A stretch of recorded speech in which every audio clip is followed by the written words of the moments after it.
Hello बच्चों, आज अपन बात करने वाले हैं ह्यूमन रिप्रोडक्शन की। सब ह्यूमन रिप्रोडक्शन में अपने को क्या पढ़ना है। चैप्टर बड़ा ही इजी, सिंपल और मजेदार है, लेकिन हर चीज को ढंग से समझने की कोशिश करना है, ढंग से समझना। सबसे पहले बात यह आती है कि साहब ह्यूमन रिप्रोडक्शन अगर पढ़ना है तो उससे पहले अपने को यह पता होना चाहिए दोस्त मेरे कि व्हाट इज रिप्रोडक्शन। ये रिप्रोडक्शन क्या है। जब तक अपने को रिप्रोडक्शन के बारे में नहीं पता तो अपने ह्यूमन रिप्रोडक्शन कैसे पढ़ेंगे। तो सबसे पहले अपने को यह पता होना चाहिए कि साहब रिप्रोडक्शन क्या होता है। देखो जी, कोई भी ऑर्गेनिज्म, चाहे मैं प्लांट्स की बात करूं या एनिमल्स की बात करूं, हर ऑर्गेनिज्म अपनी नेक्स्ट जनरेशन प्रोड्यूस करता है, नेक्स्ट ऑफ स्प्रिंग प्रोड्यूस करता है। सबको तो नहीं कह सकते, कुछ छोड़ दो जिनका मामला नहीं बैठ रहा हो, लेकिन बाकी अपनी नेक्स्ट जनरेशन या ऑफ स्प्रिंग प्रोड्यूस करेंगे ही करेंगे। करेंगे नहीं करेंगे? बिल्कुल करेंगे। जिस प्रोसेस से ये नेक्स्ट जनरेशन प्रोड्यूस करते हैं उसी बायोलॉजिकल प्रोसेस को ही तो अपन रिप्रोडक्शन कहते हैं। तो बताओ इसमें कहां दिक्कत हुई यार। आप ये कहोगे सर कोई भी ऑर्गेनिज्म है वो अपनी नेक्स्ट जनरेशन प्रोड्यूस कर रहा है, कोई दिक्कत नहीं। तो नेक्स्ट जनरेशन जो प्रोड्यूस कर रहा है तो किसी ना किसी प्रोसेस तो करेगा वो, उसी को तो कहते हैं रिप्रोडक्शन। तो आपको ये पूछे रिप्रोडक्शन क्या है, तो definition, it is a biological process by which any organism produce it's of spring और नेक्स्ट जनरेशन। इसका मतलब तो ये हो गया, मैं रिप्रोडक्शन की डेफिनेशन ये दे सकता हूं कि भाई कोई भी अगर ऑर्गेनिज्म है, ये ऑर्गेनिज्म अपनी नेक्स्ट जनरेशन या जो ऑफस्प्रिंग प्रोड्यूस कर रहा है, इसके लिए जो भी ये बायोलॉजिकल प्रोसेस काम में लेता है दोस्तों, इसी बायोलॉजिकल प्रोसेस को अपन क्या बोलते हैं रे? It is known as reproduction. बताओ कहां दिक्कत है इसमें यार। एक नहीं, बड़ी सिंपल सी बात है। एक नहीं है, बड़ी सिंपल इजीएस्ट बात है ये। आप खुद सोचो कि कोई भी ऑर्गेनिज्म जब कोई नेक्स्ट जनरेशन प्रोड्यूस करेगा, बीच में कोई प्रोसेस तो होगा ना, उसी को रिप्रोडक्शन बोलते हैं। अब बात चलती है साहब रिप्रोडक्शन कितने टाइप का होता है, तो रटो मत चीज को। आप ये कहोगे साहब रिप्रोडक्शन में एक होता है एसेक्सुअल रिप्रोडक्शन, एक होता है दोस्तों जिसको अपन बोल देंगे सेक्सुअल रिप्रोडक्शन, और तीसरा जो होता है उसको अपन बोल देंगे पार्थिनोजेनेसिस। कईयों के दिमाग में ये आएगा कि पार्थिनोजेनेसिस क्या है। तो देखो, इन तीनों चीजों को बड़ी इजीएस्ट फॉर्म के अंदर बता रहा हूं कि एसेक्सुअल रिप्रोडक्शन क्या होता है, सेक्सुअल रिप्रोडक्शन क्या होता है और पार्थिनोजेनेसिस क्या होती है। बस इस चीज को बड़ी बिंदास स्टाइल से समझने की कोशिश करना। तुम्हें अगर यह पूछे कि साहब रिप्रोडक्शन जब होता है, नेक्स्ट जनरेशन जब डिलीवरी होती है, नेक्स्ट जनरेशन जब बाहर आती है, प्रोड्यूस होती है, तब तक पूरा प्रोसीजर कैसे चलेगा, उसमें कौन कौन से स्टेप्स होंगे कंप्लीट रिप्रोडक्टिव प्रोसेस में। तो आप ये कहोगे कि साहब बात ये है कि जनरली अपन ने पढ़ा है कि साहब जनरली गेमिट्स बनते हैं, गेमिट फ्यूज होते हैं, जाइगोट बनता है, ये मामला होता है। लेकिन अब देखो एक कंडीशन ध्यान से सुनना।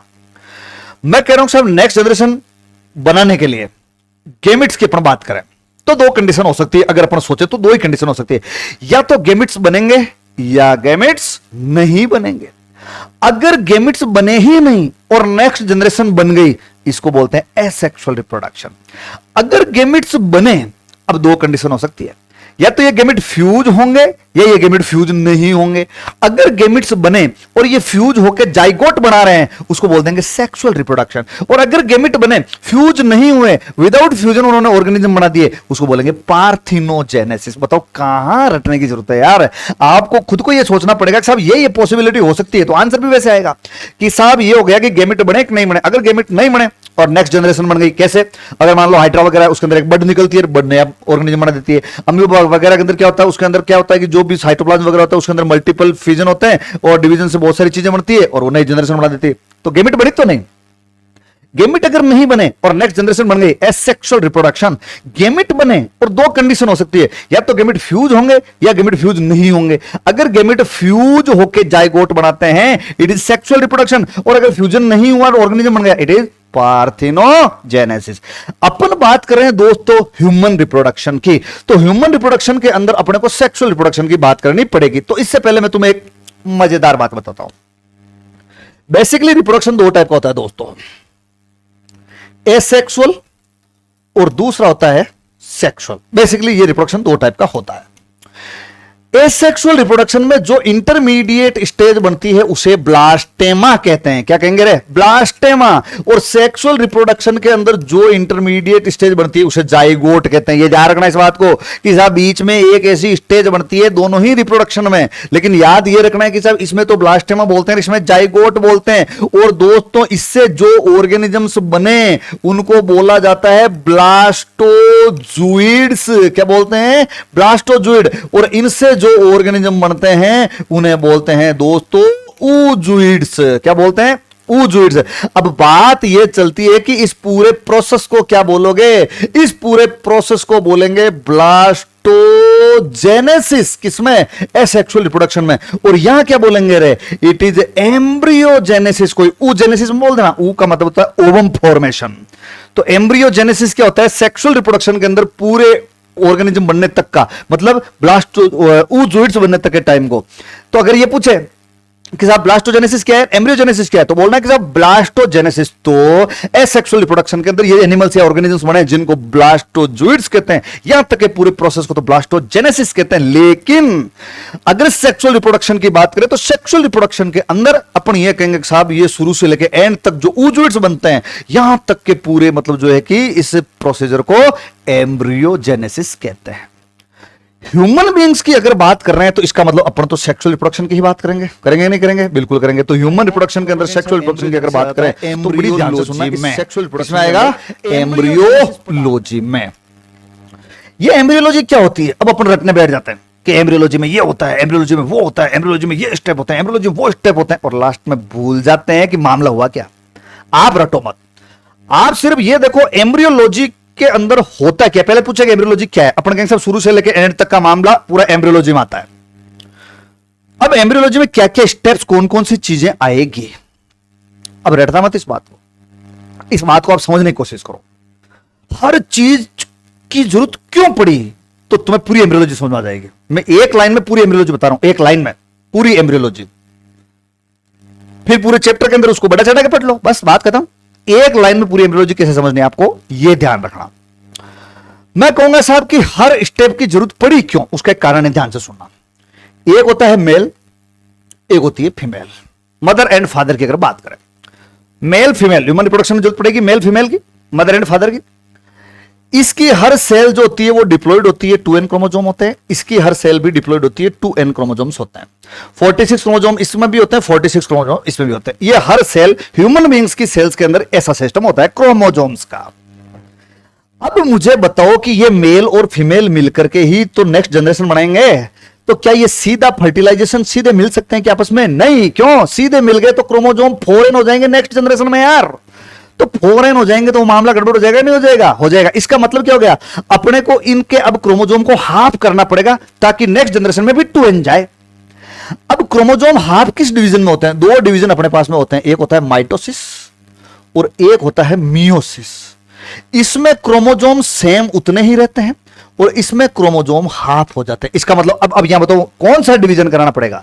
मियोसिस। तो इस मियोसिस अगर क्रोमोसोम इनमें होगा अगर डिवीजन, तो इसमें भी क्रोमोसोम हाफ 2n की जगह n हो जाएंगे, इसमें भी 2n की जगह n हो जाएंगे। और ये दोस्तों फर्स्ट स्टेप होता है जिसको बोला जाता है गैमीटोजेनेसिस। तो एम्ब्रियोलॉजी का फर्स्ट स्टेप जो होता है वो गैमीटोजेनेसिस होता है। क्यों जरूरत पड़ी इसकी, बात समझ में आई कि नहीं आई? क्योंकि सीधा फर्टिलाइजेशन पॉसिबल नहीं था। लेकिन दोस्त मेरे अब तो फर्टिलाइजेशन हो सकता है ना यार, अब तो 2n ही बनेगा। तो अपन कहेंगे साहब अब बिल्कुल ये बात सत्य है कि अब इसमें अगर फर्टिलाइजेशन होता है तो n और n 2n बन जाते हैं।